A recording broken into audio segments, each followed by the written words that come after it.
Аримын хөрөөцөгчтэй MBC нүүс мэдээллийн хөтөлбөрийн 5 гарагийн дугаар эхэлж байна. Мэдээллийн товчхонд анхаарал хандуулно. Аймгийн газрын харилцаа барилга хот байгуулалтын газрын нээлттэй хаалганы өдрөлөг боллоо. Улаангом сумын засаг даргын тамийн газрын нээлттэй хаалганы өдрөлөг боллоо. Энэ сарын 21-нд Улаангом сумын 4 дүүргийн иргэдийн дунд гар бөмбөгийн тэмцээн болно. Гэр хороолын айл өрхүүдийн цахилгааны шөнийн тарифыг 50% хөнгөлнө. Хүүхдийн эрхийн улсын байцаагч ажиллаж эхэллээ. Хүүхдийн мөнгө хизээ өгөх нь тодорхойгүй байна.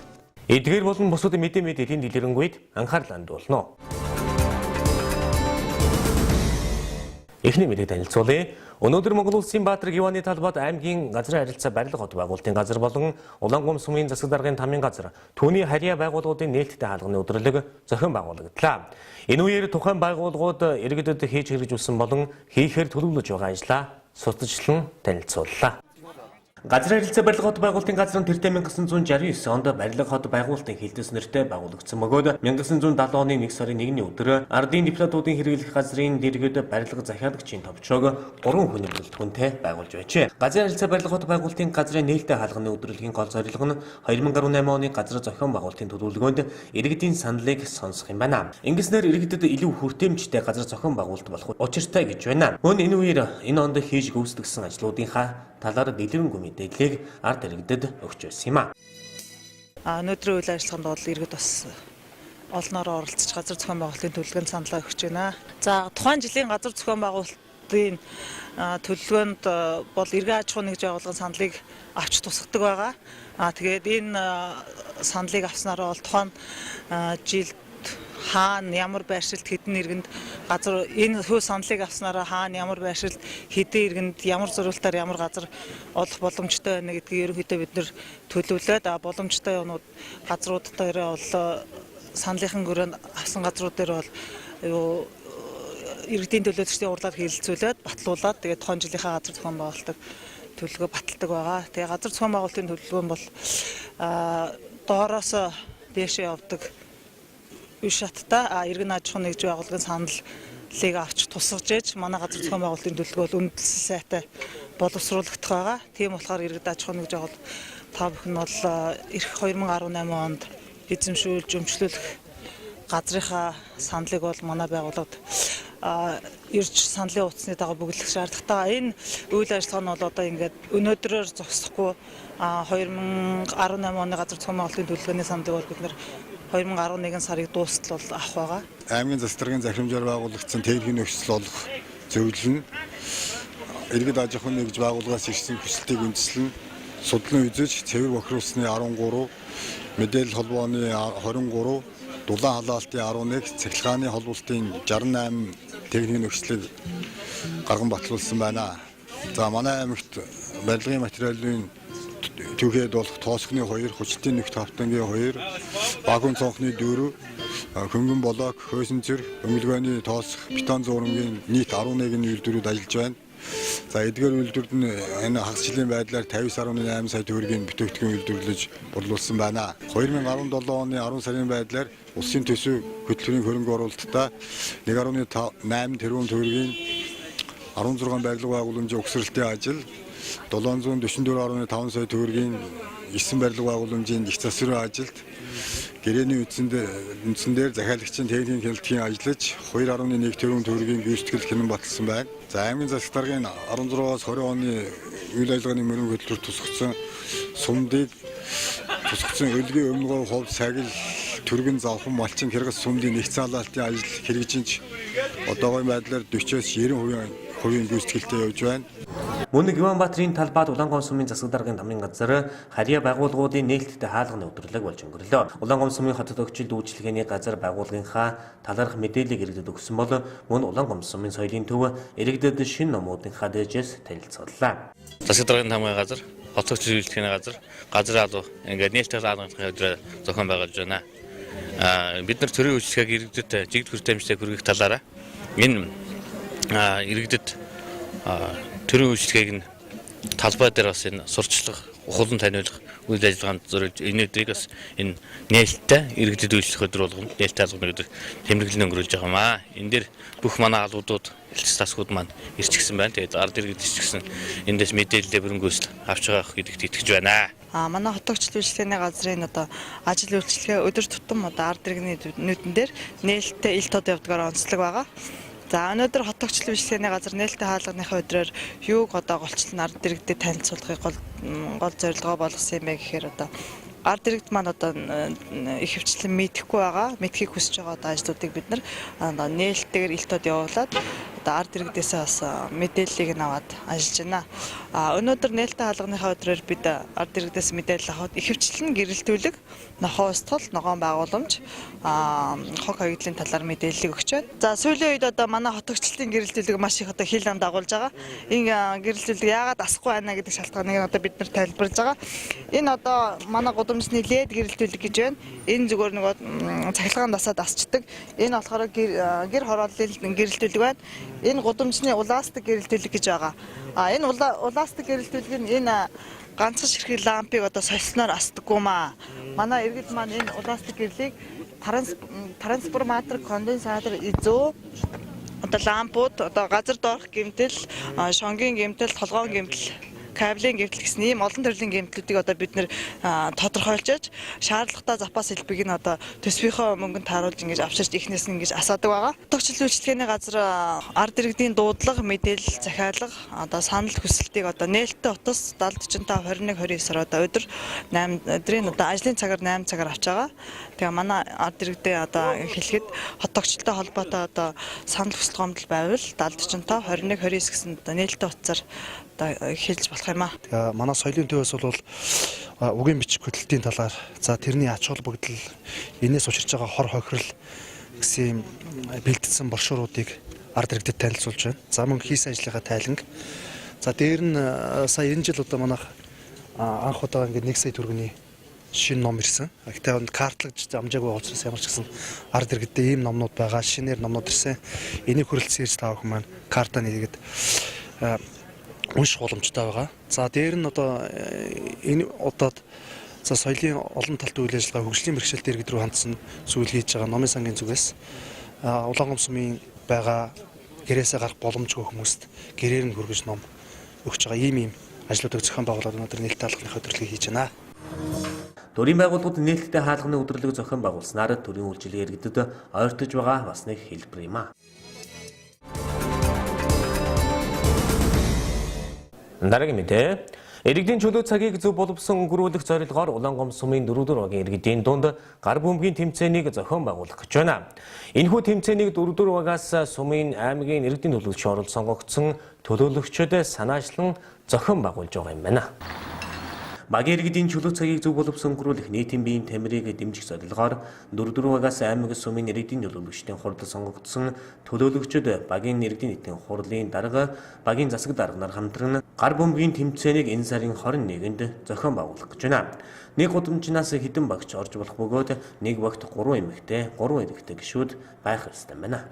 10 дугаар сарын 21-ний өглөө 9 цагаас аймаг ба сумын иргэдийн төлөөлөгчдийн нэрэмжит баг дотор гар бөмбөгийн тэмцээн зохион байгуулагдаж байна. Ингээд гар бөмбөгийн тэмцээнд идэвхтэй оролцохыг багийн иргэдэд хүсье. Гар бөмбөгийн тэмцээний техникийн зөвлөгөө нь 21-ний өглөө 9 цагаас болно. Тэгээд энэ нэг багт бол 3 эрэгтэй, 3 эмэгтэй тамирчин оролцсон. Тэгээд гудамжуулгаас 1-2 баг оролцож болно. Тэр багийн тоол хязгааргүй. Тэгээд энэ тэмцээнийг зохион байгуулахны зорилго нь бол багийн иргэдийн чөлөө цагийг зөв боловсон өнгөрүүлэх. Тэгээд нийтийн биеийн тэрийг хөгжүүлэх, одоо оролцуулах, одоо бас багийнхаа иргэдийг идэвхтэй байлгахын тулд зохион байгуулж байгаа. Тэгээд энийг бол энэ тэмцээнийг манай аймаг ба сумын иргэдийн төлөөлөгч нар ивент хийгч явуулж байгаа. Тэгээд 5 байрны шагналтай нэгдүгээр байранд нь бол шилжээ явах цом тэгээд мөнгөний шагнал байгаа. Гар бөмбөгийн тэмцээнд идэвхтэй оролцоорой. Шагналын сан нэлээд өндөр энэхүү тэмцээнд 4 багийн иргэд хөдөлмөрчид идэвхтэй оролцохыг зохион байгуулагчид уриалж байна.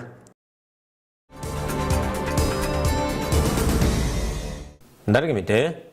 Засгийн газраас хэрэгжүүлж байгаа агаарын бохирдлыг бууруулах 199-р тогтоол мөн эрчим хүчний зохицуулах хорооны 7 дугаар сарын 4-ний өдрийн 204 тоот тогтоолын дагуу гэр хорооллын айд өрхүүдийн шөнийн цахилгааны тарифыг 50% хөнгөлөхөөр болсон байна.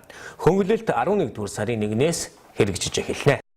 Засгийн газрын 2017 оны 7 дугаар сарын 4-ний өдрийн хуралдаанаар агаарын бохирдлыг бууруулах ажлын хүрээнд гэр хорооллын айл өрхөд цахилгааны тарифын хөнгөлөлт үзүүлэх журмыг шинжлэн хэлэлцэж баталсан. Шинжлэгдэн баталгдсан журмын дагуу халаалтын улиралд нийслэлийн гэр хорооллын айл өрхийн орой шөнийн цагт хэрэгэлсэн цахилгааны тарифыг 100% аймгийн төв болон 10,000-аас дээш хүн амтай сум суурин газрын гэр хорооллын айл өрхийн орой шөнө хэрэгэлсэн цахилгааны төлбөрийг 50% хөнгөлөхөр болсон. Өмнө нь зөвхөн нийслэл болон төвийн бүсгийн айл өрхөөд цахилгааны хөнгөлөлтөнд хамрагддаг байсан бол энэ журам хэрэгжиж эхэлснээр Улаанбаатар хот 21 аймгийн төв, Сэлэнг аймгийн Мандал сум, Ховд аймгийн Булган сум, Өвранга аймгийн Хархорын сум, Дорногов аймгийн Замын үд сум, Налах, Багнуур зэрэг 10,000-аас дээш хүн амтай сум суурин газрууд хамрагдах боломжтой болж байна. Өнөөдрийн байдлаар улсын хэмжээнд гэр хорооллын 140 мянга гаруй айл өрх хадгаалтын улиралд шөнө хэрэгэлсэн цахилгааны төлбөрөө 100-аас 50% хүртэл хөнгөлүүлэх урьдчилсан тооцоо гарчээ. Засгийн газраас шинээр баталсан журмын дагуу 2017-оос 2018 онд гэр хорооллын айл өрхийн цахилгааны орой шөнийн тарифын хөнгөлтийг мөрдөх хугацаа, хөнгөлтөд хамрагддаг цахилгааны хэрэглээний дээд хязгаарыг цахилгаан дамжуулах, түгээх сүлжээний хүчин чадал, техникийн боломж хамааруулж эрчим хүчний зохицуулах хороо тогтоосон байна. За засгийн газраас хэрэгжүүлж байгаа агаарын бохирдлыг бууруулах зорилтыг хэрэгжүүлэх хүрээнд 199-р тогтоол батлагдсан байгаа. Энэ тогтоол нь бол гэр хорооллын хэрэглэгчдийн цахилгааны хэрэглээнд шөнийн хэрэглээнд бол хөнгөлөлт үзүүлэх юм тогтоол батлагдсан. За энэ тогтоол нь болохоор аймгийн төв 10,000-аас дээш хүн амтай сум суурин газрын гэр хорооллын өрхийн ахын хэрэглээний болон халаалтын зориулалтаар хүйтний улиралд орой шөнийн цагт хэрэгэлсэн цахилгааны тарифыг 50%-аар бууруулж Хөнгөлөлт 11-р сарын 1-ээс эхлэх бөгөөд айл өрхөөд одоо хэрэглэж байгаа энгийн тоолуураа цагийн ялгууртай тоолуураар сольж цахилгаан түгээс сүлжээ компанид бүртгүүлснээр шөнийн цахилгааны тарифа 50% хөнгөлүүлэх боломжтой болж байна. Ингэснээр хэрэглэгчид өвлийн бэлтгэлээ базаах, цахилгаанаар халаалтын асуудлаа эртнээс шийдэх бүрэн боломж бүрдэж байгаа юм а.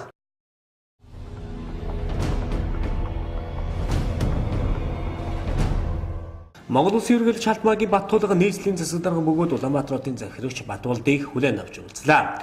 Уулзалтын нийслэлийн засаг дарга Батболд Улаанбаатар хотын толгомцсон зарим асуудлыг хэрхэн шийдэхээр ажиллаж байгаа талаараа товч танилцуулсан байна. Агаарын бохирдлыг бууруулах болон цэвэрлэх байгууламжийн шинжилэл хамгийн их анхаарал татж байгааг тэрбээр дурдсан байна. Тэрбээр агаарын бохирдлыг бууруулахтай холбоотойгоор 3 захирамж гаргасан цэвэрлэх байгууламжийг шинээр барих, одоо байгаагаа сайжруулах гэх мэт шийдлүүд яригдж байгааг товч танилцуулсан юм а. Монгол Улсын ерөнхийлөгч Халтмаагийн Баттуулга 500 мянган хүн амтай байхаар төлөвлөгдсөн нийслэл өнөөгийн хүн амын төвлөрөл ачааллаа даах авалсан байгааг бид сайжруулах гэж оролдохоос илүү шин дагуул хотууд байгуулах нь үр дүнтэй илүү ахицтай ажил байх болно хэмээн онцолсон байна. Зам тээвэр барилга хот байгуулалтын сайдаар ажиллаж байхдаа дагуул хот байгуулахад төсөл санаачлан холбооны бүгд найрамдах Герман улсын мэргэжлнүүдээр техник эдийн засгийн үзүүлэлтийг хийлгэсэн талаараач дурдлаа. Хүн амын төвлөрөлийг сааруулах үүднээс дур захиргааны байгууллагууд ихтэй сургуулиудыг хотоос гаргах, дагуул хот байгуулах тулгымдсан асуудлаа шийдсэн Малайз улсын нийслэл Каула Лампур,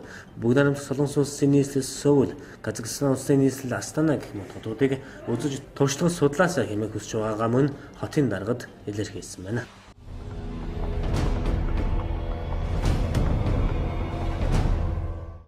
Яг одоо дэлхийн зах зээл дэх жишээ үүнээ түүхэн амжилт тогтоогод байна.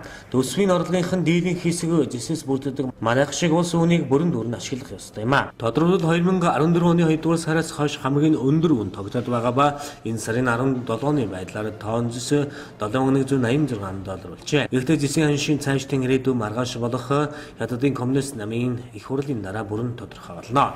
Учир нь бүгд найрамдах хэрэд дард улс эх 5 жилийн эдийн засгийн төлөвлөгөөгөө намынхаа их хурлаар батлана. Энэ үеэр эдийн засгаа ямар байдлаар өргөжлүүлэх тухайгаа хэлэлцэн тогтдог юм. Тиймээс дэлхийд даяар хөрөнгө оруулагч нар коммунистуудын бүгд хурлын үр дүнг анхаарал тавин хүлээж байгаа. Зэсийн хэрэглээгээр дэлхийд тэргүүлэгч хятад улсын хувьд коммунист намын 19 дугаар их хурлаараа эдийн засгийн зорилгоо тодорхойлно гэдгийг дээр дурдсан шинжээчдийн үзэж байгаагаар хятадууд экологийн тэнцвэр, байгаль орчны бохирдлын талаар одоо нухацтай хэлэлцэх тул зэс бус төвхийн эдийн үйлдвэрлэлд шууд нөлөөлөх нь боломжтой. Гэхдээ үйлдвэрлэлийн ирээдүйн зураглалаас хятадын зэсийн эргэлт Жишээлбэл 2017 оны сүүлээр 2 оронтой тоогоор нэмэгдэж 6.1 сая тоннд хүрэхээр байгааг ажиглагчид харж байгаа юм а. Харин дотоодын зэсийн баяжмлын үйлдвэрлэл 1614 сая тонноос 1.6 саяд хүрэх маягтай байгаа гинэ. Мөн 25% агууламжтай зэсийн баяжмлын импорт энэ онд 4.5 сая тоннд хүрэхэд төлөвтэй байгаа нь өмнөх жилийнхөөс 240 мянган тонноор өссөн дүн юм байна.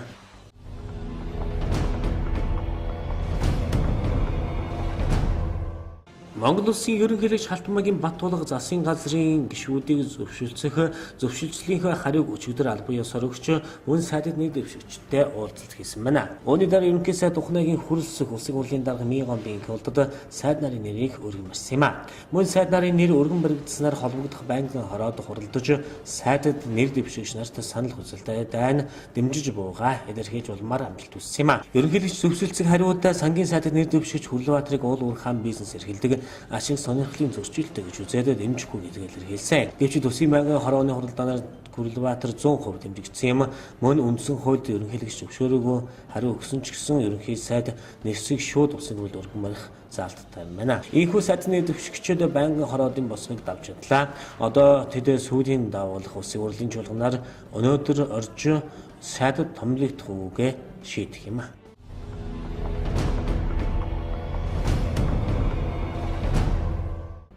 Холбооны зөвлөлийн спикер Валентина Матвиенко Оросын олон улс тусгаарлагдаагүй харин ч олон улсын анхаарлын төвд хэмээн мэдгдлээ. Оросын олон улс ерөөсөө тусгаарлагдаагүй харин бүхий л анхаарлын төвд байж олон асуудлын талаарх манай байр суурийг бидний амнаас сонсохыг хүсэж байна. Ялангуяа дэлхийн шилдэг удирдагчдын нэг Оросын олон улсын ерөнхийлөгчийн байр суурийг анхааралтай ажиглагж байгаа нь олон хүнийг сэтгэлээр унагж анхаарлыг нь төрүүлж байна хэмээн Валентина Матвиенко HTV телевизийн нэм гарагийн логийн нэдийлийн нэвтрүүлэгт оролцохдоо хэлсэн байна. Дэлхийн хамтын нийгэмлэгт олонх болохооргүй цөөн улсал Оросын аюулгүй гिचиг ярьж байна хэмээн бас тэрээр хэлжээ. Жишээлбэл Америк нэгдсэн улс сонгосон ерөнхийлөгчөө хүлээн авч чадахгүйгээс болоод дотроо хуваагдаж гад байна. Тиймээс бид яагаад анхаарал нь өртсөн нь ойлгомжтой. Бас Украин, Польш, Прибалтикийн орнууд, Канада, Австрали эднээс бусад нь Оросын аюул гэсэн вирусээр өвчлөөгүй. Дэлхий дээр өөр үзэл бодолтой олон улс байна хэмээн тэрээр хэлсэн байна.